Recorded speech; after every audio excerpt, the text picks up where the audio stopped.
Tujuan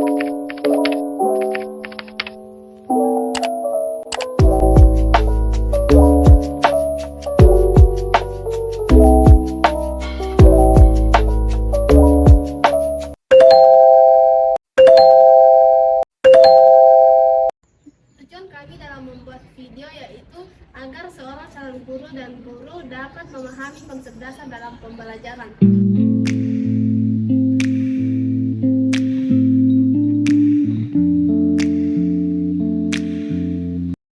Hari ini kita akan belajar tentang konsep dasar pendidikan pembelajaran. Jadi, pembelajaran adalah proses interaksi antara peserta didik dengan pendidik dan sumber belajar pada suatu lingkungan belajar. Pembelajaran juga merupakan bantuan yang diberikan pendidik agar dapat terjadi proses perolehan ilmu dan pengetahuan, penguasaan, kemahiran, dan tabiat, serta pembentukan sikap dan kepercayaan pada peserta didik. Dengan kata lain, pembelajaran adalah proses untuk membantu peserta didik agar dapat belajar dengan baik. Adapun ciri-ciri pembelajaran yaitu yang pertama, merupakan upaya sadar dan disengaja. Yang kedua, pembelajaran harus membuat siswa belajar. Yang ketiga, tujuan harus ditetapkan terlebih dahulu sebelum proses dilaksanakan. Dan yang keempat, pelaksanaan terkendali baik isinya, waktu maupun proses hasil.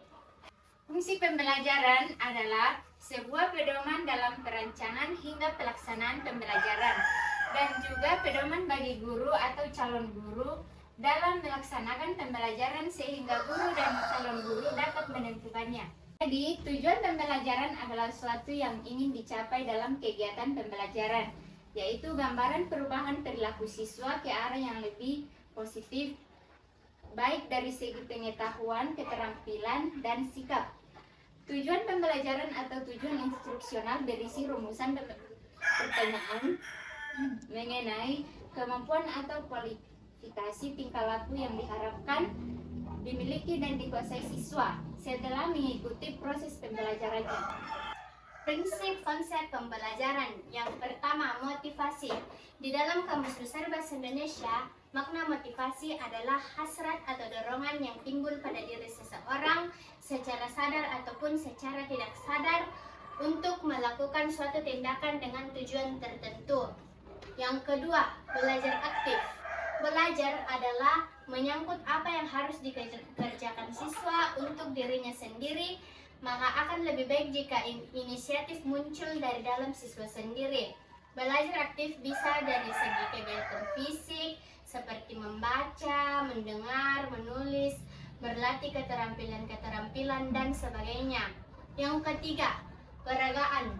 Yang dimaksud dengan prinsip peragaan adalah suatu cara yang dilakukan oleh guru pintar untuk memberikan kejelasan secara realita terhadap pesan yang disampaikan sehingga dapat lebih mudah dimengerti dan dipahami setiap siswa.